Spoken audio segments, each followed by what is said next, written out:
നിങ്ങളുടെ ഇഷ്ട പരമ്പരകൾ എക്സ്ക്ലൂസീവായി സൺ നെക്സ്റ്റ് ആപ്പിലൂടെ തികച്ചും ഫ്രീ ആയി ഇപ്പോഴേ ആപ്പ് ഡൗൺലോഡ് ചെയ്യൂ.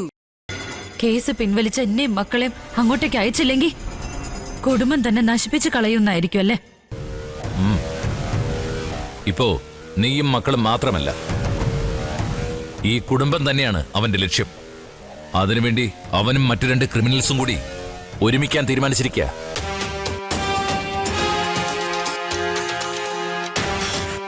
പിന്നെ മഞ്ചാടി മോള് തൽക്കാലം ഇത് അറിയണ്ട.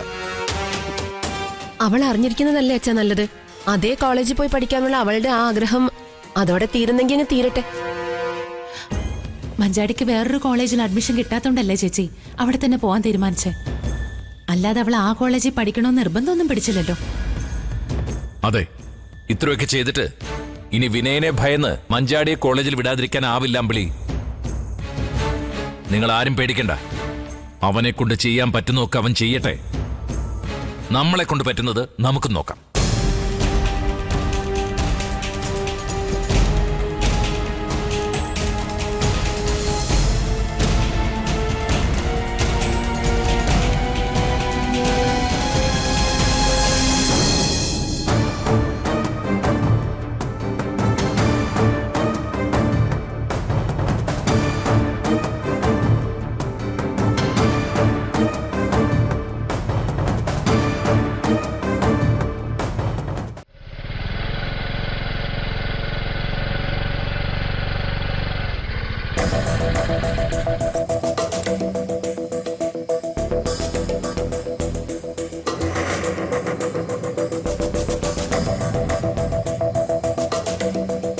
അമ്മ ജോത്സ്യരുടെ അടുത്ത് പോയിട്ട് എന്തായി?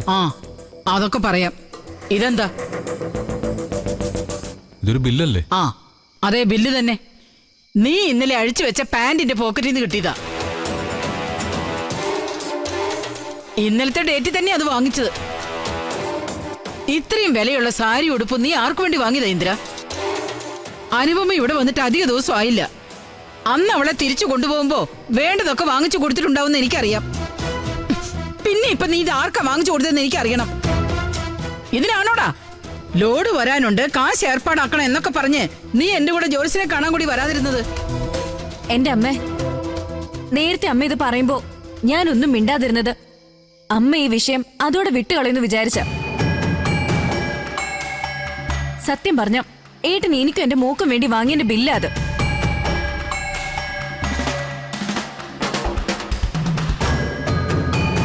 വേണമെങ്കിൽ ഞാൻ ആ ഡ്രസ് അമ്മയ്ക്ക് കാണിച്ചു തരാം. ഓ കൊള്ളാം. എന്നെ ഒളിച്ച് നീ എന്തൊക്കെ ചെയ്യൂ അതൊക്കെ ചെയ്യൂല്ലേ? നിന്നെ മണിയടിച്ച് പലരും പലതും കൈക്കലാക്കുന്നുണ്ടെന്ന് എനിക്കറിയാം. ഓ, ഇത് പിന്നെ നിന്റെ അനിയത്തിക്കും കൊച്ചിനും ആയതുകൊണ്ട് ഞാനൊന്നും പറയുന്നില്ല. അമ്മ നിക്ക്.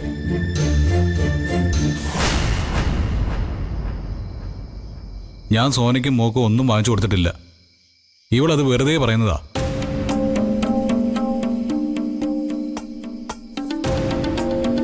ഇത് ഞാൻ വാങ്ങിച്ചതേ അനുപമിക്കും വിച്ചുമോനും വേണ്ടിയാ.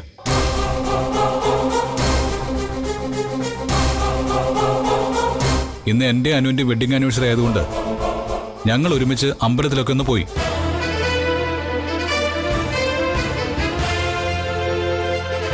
തിരിച്ചു വന്നതിന് ശേഷം അമ്മയോട് പറയാന്ന് വെച്ചതാ.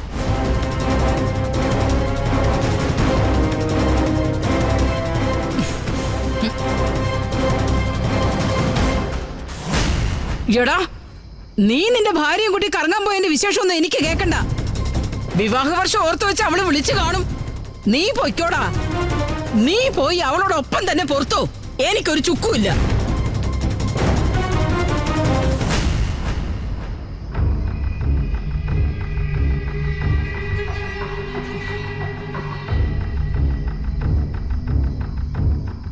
ഏട്ടാ, നന്നായി ഏട്ടാ. ഇന്ദ്രേട്ടാ, ഈ അവസരത്തിൽ പറയാൻ പറ്റുമെന്നറിയില്ല. ഹാപ്പി വെഡിങ് ആനിവേഴ്സറി ഇന്ദ്രേട്ടാ. Thank you. നന്നായി ഏട്ടാ. ഇന്നത്തെ ദിവസം ഏട്ടനെ ഏട്ടത്തെയും മോനെയും പോയി കണ്ടത് വളരെ നന്നായി. അത് അമ്മയുടെ മുഖത്തോക്കി പറയാൻ കാണിച്ചിട്ട് ധൈര്യം ഉണ്ടല്ലോ, അത് അതിലും നന്നായി. ഞാനൊന്ന് ഫ്രഷ് ആവട്ടെ. യാത്ര ചെയ്തതിന്റെ ക്ഷീണമുണ്ട്. ശരി ഏട്ടാ. ശരി.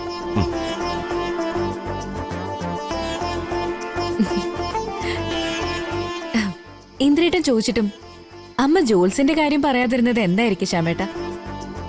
അതാണ് ബുദ്ധി. ഇപ്പോഴും നിന്റെ അമ്മ ഇന്ദ്രേട്ടന്റെയും നമ്മളുടെയൊക്കെ മുൻപിലേ അത് അവതരിപ്പിക്കാൻ ഏറ്റവും നല്ലൊരു അവസരത്തിന് വേണ്ടി കാത്തിരിക്കുക.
ഹലോ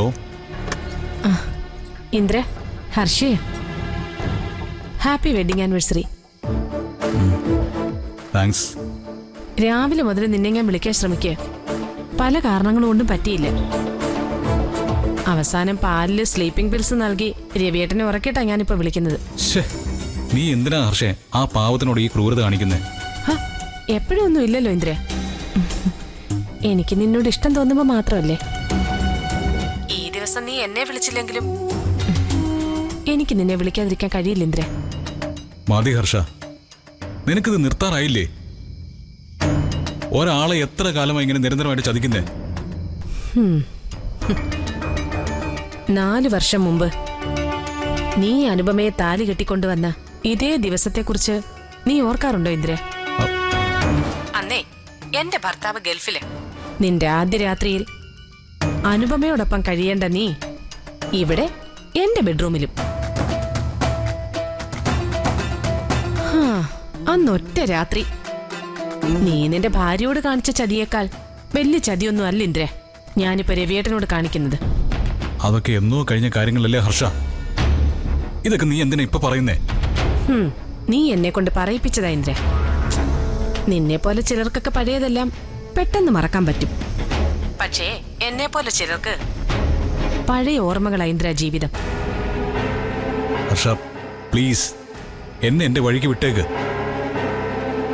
നിന്നെ സ്നേഹിച്ച് ജീവിക്കുന്ന ഒരു ഭർത്താവ് നിനക്കുണ്ടല്ലോ, പിന്നെ എന്തിനാ വെറുതെ?